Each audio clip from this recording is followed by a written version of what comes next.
Of the second class, who put off their thinking until they come to write, are like a sportsman who goes forth at random and is not likely to bring very much home.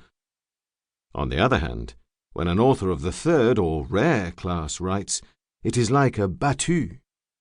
Here the game has been previously captured and shut up within a very small space, from which it is afterwards let out, so many at a time, into another space also confined. The game cannot possibly escape the sportsman. He has nothing to do but aim and fire, in other words, write down his thoughts. This is a kind of sport from which a man has something to show.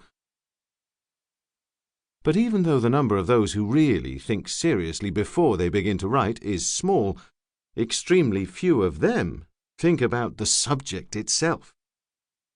The remainder think only about the books that have been written on the subject and what has been said by others. In order to think at all, such writers need the more direct and powerful stimulus of having other people's thoughts before them. These become their immediate theme, and the result is that they are always under their influence, and so never, in any real sense of the word, are original. But the former are roused to thought by the subject itself, to which their thinking is thus immediately directed. This is the only class that produces writers of abiding fame. It must of course be understood that I am speaking here of writers who treat of great subjects, not of writers on the art of making brandy.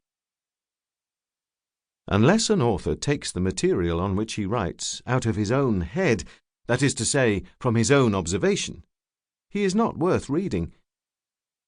Book manufacturers, compilers, the common run of history writers, and many others of the same class, take their material immediately out of books. And the material goes straight to their fingertips without even paying freight or undergoing examination as it passes through their heads, to say nothing of elaboration or revision. How very learned many a man would be if he knew everything that was in his own books. The consequence of this is that these writers talk in such a loose and vague manner that the reader puzzles his brain in vain to understand what it is of which they are really thinking. They are thinking of nothing. It may now and then be the case that the book from which they copy has been composed exactly in the same way, so that writing of this sort is like a plaster cast of a cast, and in the end, the bare outline of the face, and that too hardly recognizable, is all that is left to your Antinous. Let compilations be read as seldom as possible. It is difficult to avoid them altogether, since compilations also include those textbooks which contain in a small space the accumulated knowledge of centuries. There is no greater mistake than to suppose that the last work is always the more correct, that what is written later on is in every case an improvement on what was written before, and that change always means progress. Real thinkers, men of right judgment, people who are in earnest with their subject, these are all exceptions only. Vermin is the rule everywhere in the world.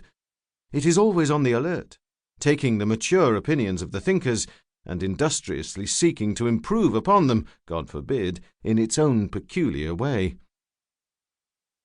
If the reader wishes to study any subject, let him beware of rushing to the newest books upon it, and confining his attention to them alone, under the notion that science is always advancing, and that the old books have been drawn upon in the writing of the new.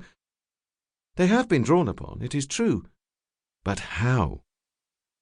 The writer of the new book often does not understand the old books thoroughly, and yet he is unwilling to take their exact words, so he bungles them, and says in his own bad way that which has been said very much better and more clearly by the old writers, who wrote from their own lively knowledge of the subject. The new writer frequently omits the best things they say, their most striking illustrations, their happiest remarks, because he does not see their value or feel how pregnant they are.